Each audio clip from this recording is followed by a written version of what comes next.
Yeah, I got the game all in my hand. Ooh.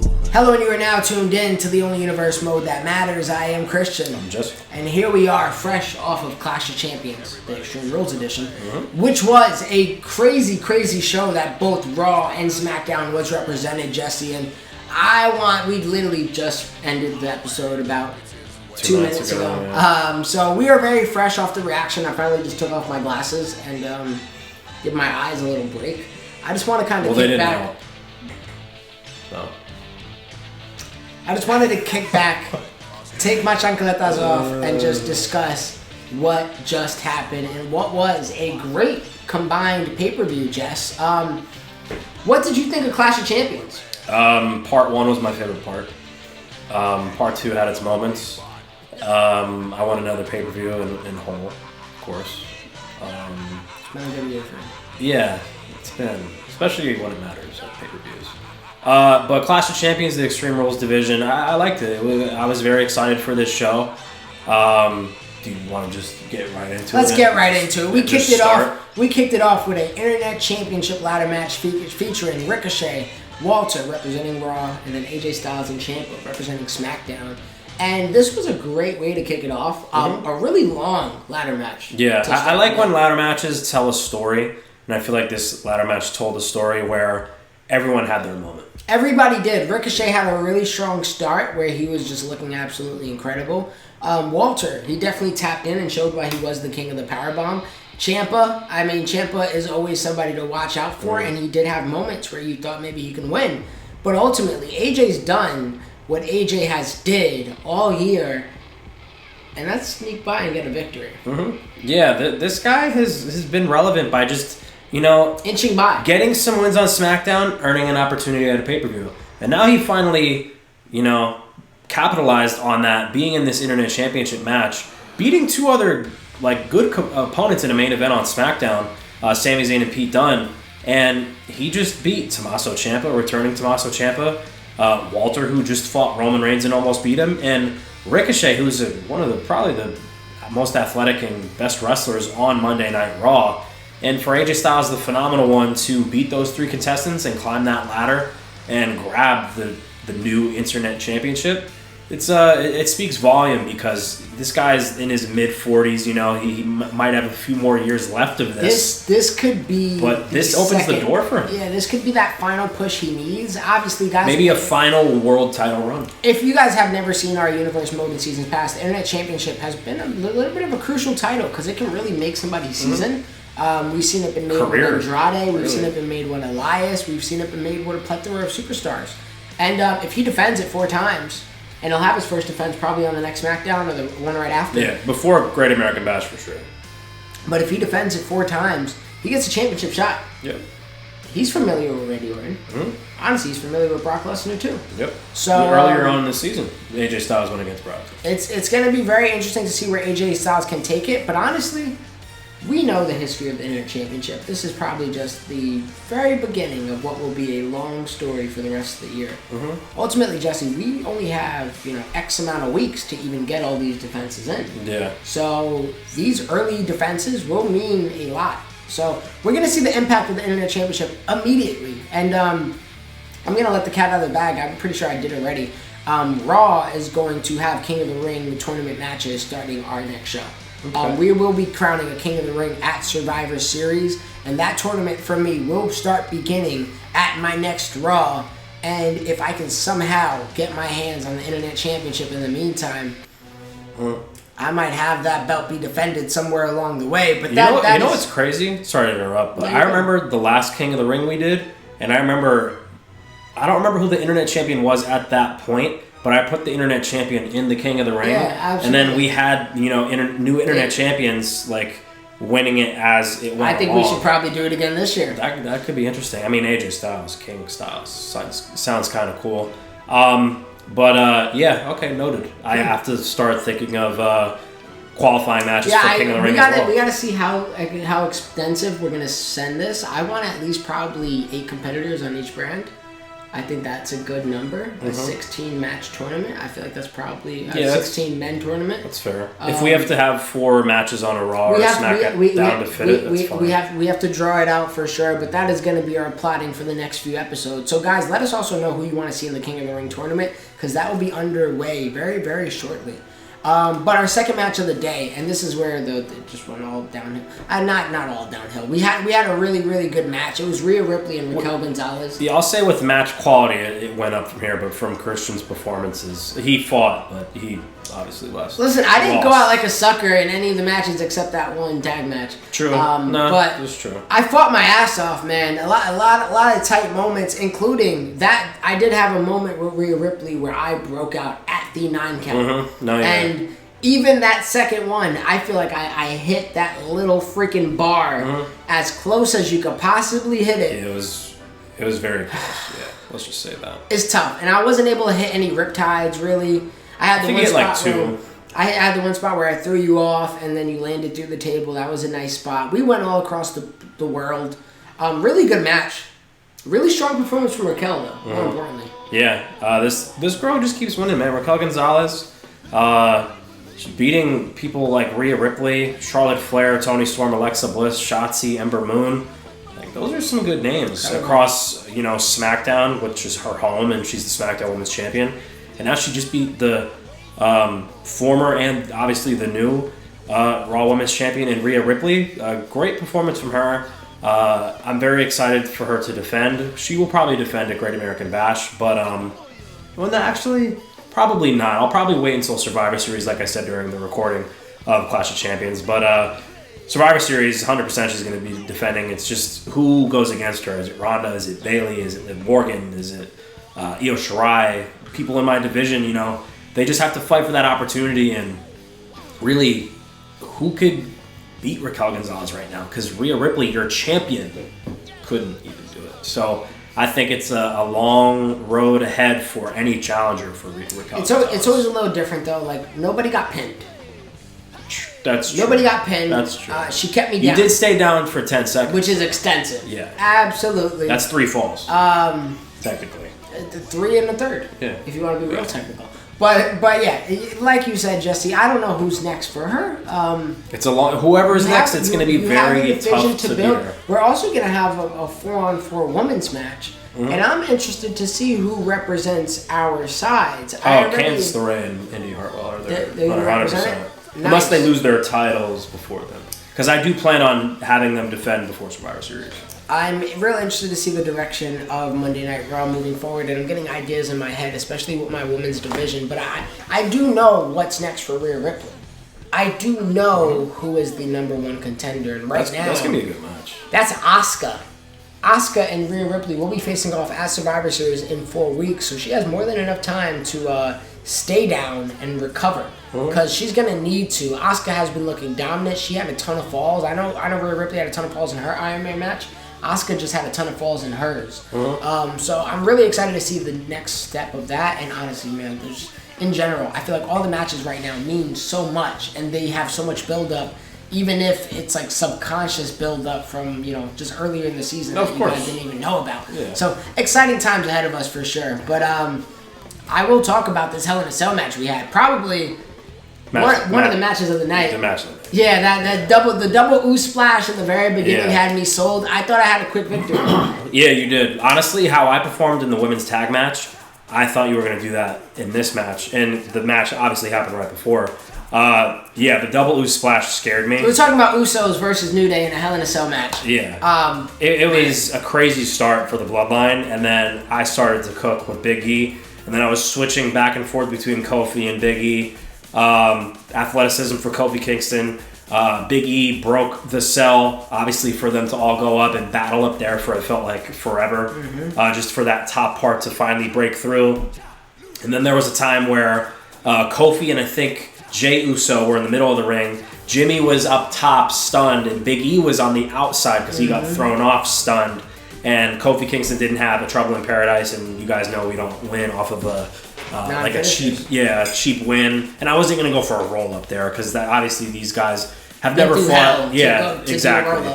they've never fought before in our universe mode. I wanted it to be a great classic match because these guys have had classic matches over their career in real life. And it was a classic match, and the tag team Hell in the Cell, it worked.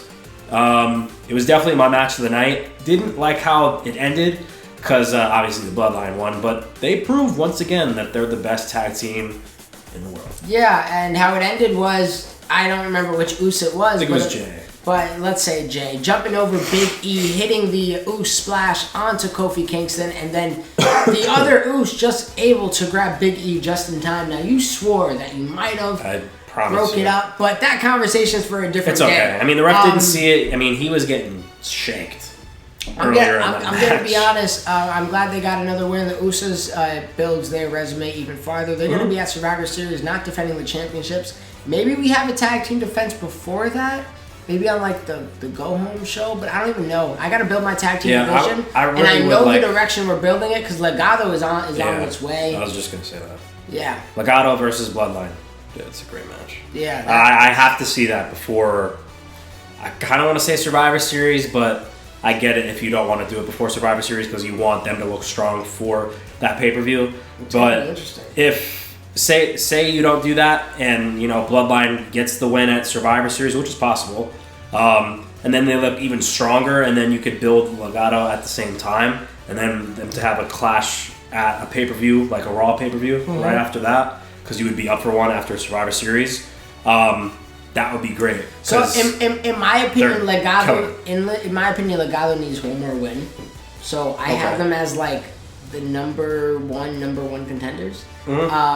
So I need to just see a little more. Like I got Hurt Business that has looked great. I have Mustache Mountain that has looked really great. Those are probably my other two, but I also got some new teams in my head that I'm kind of just cooking and gearing, but that's going to be in due time. So it's going to be tough. I don't know. Legado is definitely damn near next up.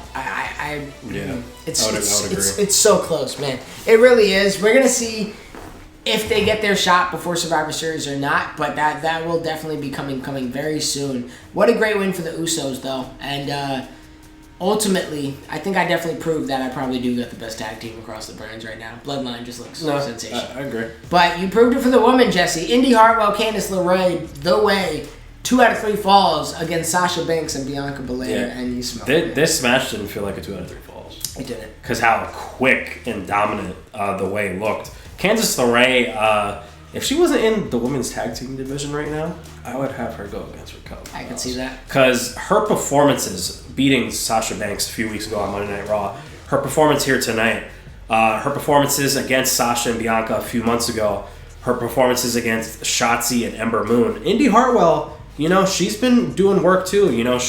She's like the powerhouse of the group, and Candice LeRae is just technical, smart, quick, athletic, and then you got Indy Hartwell, who's like the power and kind of like Bianca Belair in a way.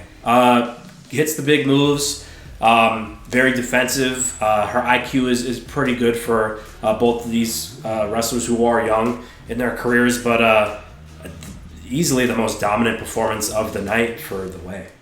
So absolutely, Jesse, and it sucks because you say The Way and you say, oh, they're definitely going to be in the Survivor Series tag team match, and I want them to defend the titles beforehand, but that would be against the SmackDown team. Yeah, and I have an idea for the next contenders. I wish. So we'll see. I wish I could say Banks and Belair, throw them in my women's Survivor Series match, but I don't know if they deserve it after that one.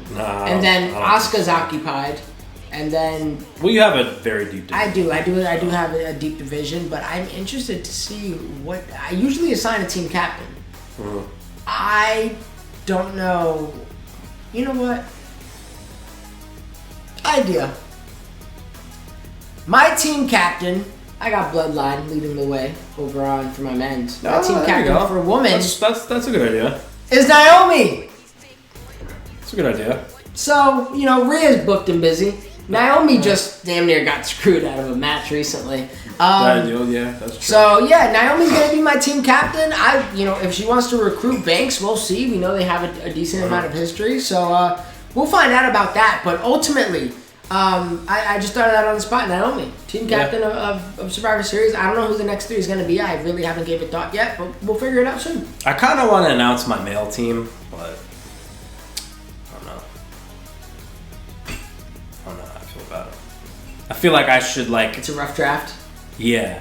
We'll talk about it when we press off. Yeah. Talk about it when we press off. Because I feel like if I look at my other roster, I'm like, oh, why didn't I miss somebody. You know what I mean? For sure. So. For sure. I honestly, the Survivor Series card, I'll talk about it for my main event. Okay. All right, so the 5th match, the second match of part 2, Roman Reigns, Brock Lesnar, TLC, custody of Paul Heyman's contract. This was a slugfest. Yes. We had a little bit of difficulty with the ladder because these are 2 Goliaths in the ring. I don't know what was up with the ladder, guys. We weren't prolonging the match. We seriously would grab the ladder, obviously place it, and then the ladder would literally just be completely off balance. We would climb the ladder and it wouldn't be in the reach of obviously grabbing the contract for Paul Heyman. But this match was good. The battle of the 100 overalls prevailed. Brock Lesnar obviously the Who Beat Brock challenge shall continue. That is true. Brock Lesnar survived. Truthfully, I really did think I was going to lose this match. But Brock Lesnar, he won once again. He didn't defend the United States Championship, but he is now a Paul Heyman guy once again. And I'm excited to see Paul Heyman by his side again. Yeah, and Roman Reigns, I guess I should put this against his loss record. Yeah. But he wasn't pinned. He was not pinned, and actually he was standing as Brock Lesnar was grabbing that briefcase. Yeah. He got up. If it would have had maybe 3 more seconds in the match, his athletic ass probably would have ran in there and shut it down. Mm-hmm. But Brock just a little quicker and a little slicker, a little smoother, and he grabs that briefcase. And Paul Heyman is on your roster now. Mm-hmm. I don't think we're going to see him wrestle, but I'm interested to see, is he in Brock Lesnar's corner in the next challenge? Oh, yeah. Is he in somebody else's corner? Yeah. Oh, that's a thing to note. Now that I have Paul Heyman as a manager, he could, put his offers out to anyone on my roster. I mean, we see what MVP's doing for the Hurt Business. Mm-hmm. Yeah. And we've seen Paul Heyman with people in the past, like Bobby Lashley in Universe Mode. Obviously, Brock Lesnar, Roman Reigns, technically, but we never came out with him. But don't be surprised if you see Paul Heyman offer his counsel to just not Brock Lesnar. Because we're going to see him with Brock, of course. But don't be surprised if you see Paul Heyman with, a female superstar, which we've never seen. Or another male superstar and, just offering his counsel to, potentially maybe a young star. His services. For sure. Jess, and then our main event of the evening, we had your World Heavyweight Champion, Randy Orton, take on my WWE Champion, Cesaro. This had all the tellings of being a classic main event, and it was pretty damn good. Randy Orton really put Cesaro through a lot. His best performance of the season. Randy Orton continues to look sharp, and he continues to look like he is in his prime. Like 09 Orton. I know in real life he was hitting another gear and then got hurt. This feels like the gear that he was hitting if he would have just kept on going. And Randy Orton has looked unstoppable. I'm interested to see what you have for this man, whether at the Great American Bash, whether at Survivor Series. He's going to be at Survivor Series, and he's going to be at Great American Bash. Okay, that's all I need. I will determine a number 1 contender within the next 2 weeks for him at Great American Bash, and I promise you he's going to be at Survivor Series. I'm not going to lie to you, Jesse. Cesaro, clearly frustrated after the loss, actually put pause on the referee. He's frustrated. Yeah, he lost to Goldberg and Randy. Those are legends in the company. It's not bad losses. No, not at all. Not bad losses, but 2 losses on his record. Yeah, and he was embarrassed probably from his performance because he looked worse in this match than he did it with Goldberg. I'll say that. Do you want me to tell you what Cesaro has in store for him at Survivor Series? Well, he's not going to be a part of the men's team. He isn't. So he's going to have a championship match, I would imagine? He is going to be a part of our Survive or Thrive match. We do a traditional Survive or Thrive match every Survivor Series. This is a elimination fatal 4-way, could be fatal 5-way, maybe even a 6-way this year. Who knows? But he will be defending his title against multiple people in a Survive or Thrive match. More details to be said. I was about to say, later on. if he loses, then does he become a free agent? But I'm glad you said he's defending his championship. Okay. Defending, yes. But with that being said, I'll tell you this much. It's going to be an elimination match. The first person that gets pinned will no longer be on Monday Night Raw. Okay. So Cesaro can very well Become a free agent. become a free agent. Wow. One of the best seasons might be coming to a close on Raw if Cesaro loses that match at Survivor Series. It's a bold, that's an interesting it's a bold match. That's an interesting idea though. I like that. That's an So interesting usually idea. the Survivor Thrive matches in multiple. We usually have at least like 2 or 3 from Raw, 2 or 3 from SmackDown. We have a multi-man match. Winner gets a championship shot. The losers swap brands. I really like that idea. I don't think you I'm can gonna do a Survivor Thrive match. I think you should do it with Brock. I got other ideas for Brock. Rough draft though, right now. Well, I'll tell you my idea after the post show's over, but it's only a rough draft. It's not gonna.